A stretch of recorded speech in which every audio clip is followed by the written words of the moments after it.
दोस्तों ये कहानी है एक ऐसे बर्फ़ के टुकड़े की जिसकी कीमत थी $48 मिलियन और जिसने तय की 8,500 किलोमीटर की एक लंबी यात्रा। दोस्तों इस बर्फ़ के टुकड़े की जर्नी शुरू होती है यूरोप में और ख़त्म होती है अफ्रीका में। और दोस्तों ये कहानी है कुछ ऐसे लोगों की जिन्होंने अपनी हिम्मत के बल पर नामुमकिन से दिखने वाले काम को मुमकिन कर दिखाया। और शायद ही आपने कभी पहले ये कहानी सुनी हो। तो चलिए शुरू करते हैं आज का एपिसोड जिसका नाम है journey of world's most expensive ice.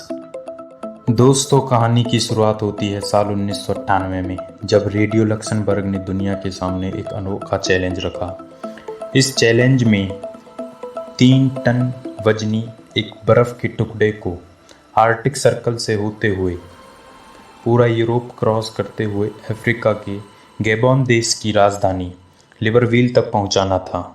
Challenge को कंप्लीट करने के लिए रेडियो लक्समबर्ग ने 2 कंडीशंस रखी। पहली कंडीशन थी बर्फ़ को प्रिजर्व करने के लिए रेफ्रिजरेशन का प्रयोग नहीं किया जाएगा।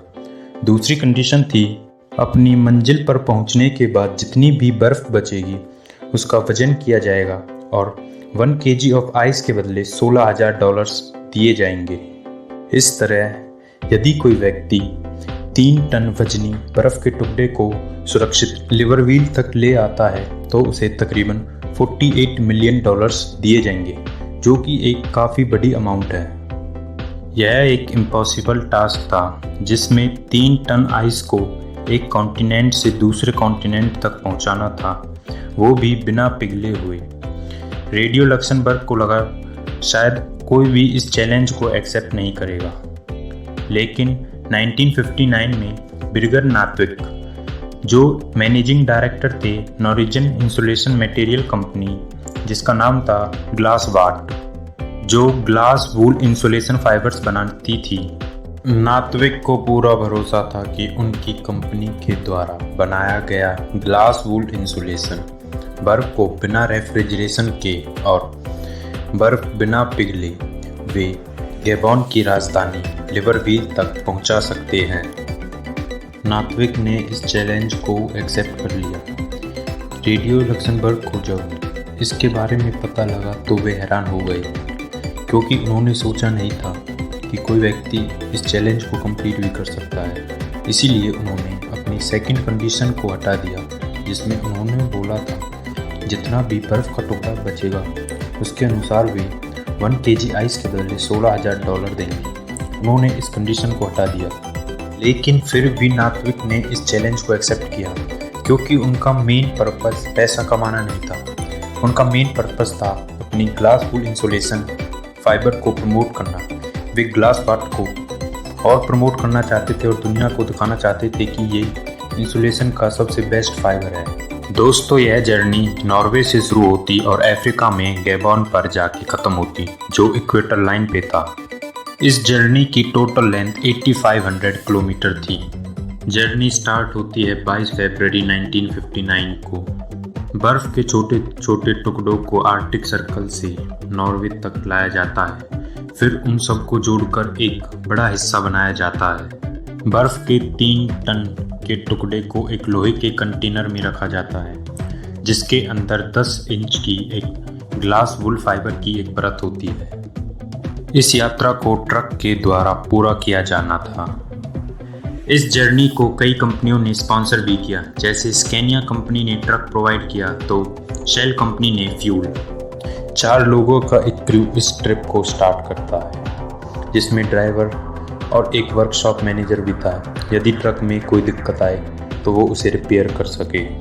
यह क्रू अपनी जर्नी नॉर्वे से स्टार्ट करते हुए स्वीडन से जर्मनी से बेल्जियम से फ्रांस पहुंचते हैं। जब यह क्रू फ्रांस पहुंचता है तो वहां की सरकार इस ट्रक की सुरक्षा के लिए पुलिस तैनात करती है और सभी रास्तों को खाली कराया जाता है ताकि यह ट्रक बिना किसी परेशानी के अपनी मंजिल की ओर जा सके।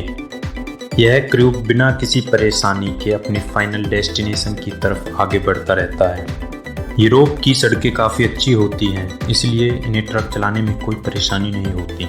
और दूसरी बात, वहाँ का क्लाइमेट भी काफ़ी ठंडा होता है, इसीलिए बर्फ़ पिघलने की इन्हें ज़्यादा चिंता नहीं होती।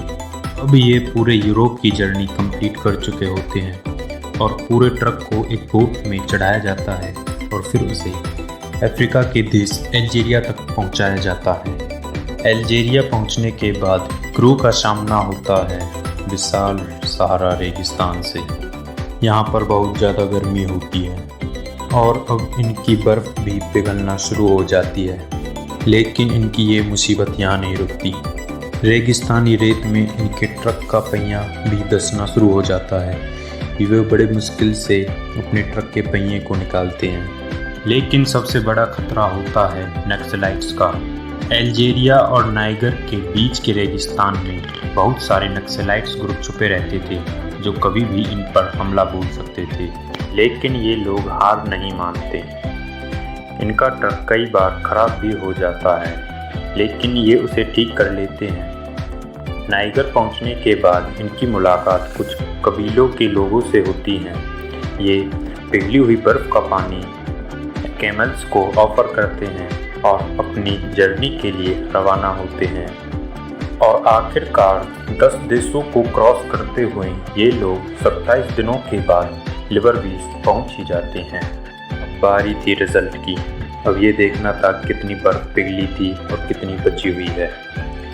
अब ये आयरन कंटेनर को खोलते हैं और वहाँ से बर्फ़ के बड़े टुकड़े को निकालते हैं और उसका वजन करते हैं, तो पाते हैं कि केवल 336 केजी बर्फ़ का ही लॉस हुआ। अभी भी इनके पास 2714 केजी बर्फ़ सुरक्षित बची हुई है और इस पूरी जर्नी के दौरान केवल 11% बर्फ़ का ही लॉस हुआ था। ये इनके लिए एक बहुत बड़ी सक्सेस थी। फिर उस बर्फ़ के टुकड़े को छोटे छोटे पीसेस में काट दिया जाता है और वहाँ के नागरिकों को बांट दिया जाता है। इससे पहले गेबॉन के लोगों ने बर्फ़ नहीं देखी थी और ना ही उन्होंने ऐसी ठंडी चीज़ का पहले अनुभव किया था। बाद ये लोग अपने देश वापस आ जाते हैं और ग्लासवर्थ कंपनी एक बिग सक्सेस साबित होती है। तो दोस्तों, ये थी कहानी वर्ल्ड्स मोस्ट एक्सपेंसिव आइस की। आई होप आपको ये कहानी अच्छी लगी होगी, और अच्छी लगी है तो इस वीडियो को कीजिए लाइक और शेयर और चैनल को कीजिए सब्सक्राइब।